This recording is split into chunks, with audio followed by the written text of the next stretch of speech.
পাশাপাশি কি লিখবে, তারিখটা লিখবে।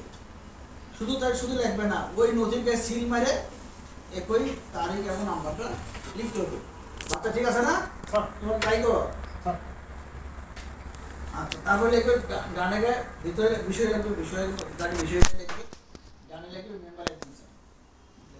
তোমার ফাইলে মেম্বার এডমিশনের দপ্তরে আছে, ডিএসএ কাছে থাকুক আর মেম্বার স্যার এডমিশনে থাকুক, তাহলে দপ্তরে আছে। মেম্বার স্যার এটা যদি চেয়ারম্যান স্যারের কাছে পাঠায় ওই নথিটা, তাহলে কি করবেন, চেয়ারম্যান স্যার আবার অনেক টাইটে লিখে দিবে চেয়ারম্যান মহোদয়। আবার যখন চেয়ারম্যান স্যারের কাছে ফাইলে আসবে আবার টাইটে মেম্বার এডমিন লিখবে। ঠিক আছে, রিসিভ করার সময় একই ভাবে আবার ফাইলটা যখন যে দপ্তর থেকে আসলো, ধরুন ডাইরেক্টর পার্সোনাল থেকে আসলো, তখন লিখে দিবে ডাইরেক্টর পার্সোনাল, যে ফাইলটা ডাইরেক্টর পার্সোনাল চলে গেছে, টাইটে তারিখটা সহ উল্লেখ করতে হবে। বুঝতে পারছেন? ঠিক তেমনি ভাবে পিওন বিগো এন্ট্রি করে ফাইলটা ডিসকাস করতে হবে। শুধু রিসিভ করার সময় পিওন বিগো এন্ট্রি করে রিসিভ করে বিষয় না, সে যখন পাঠাবে সেও পিওন বিগো কি করবে, এন্ট্রি করবে।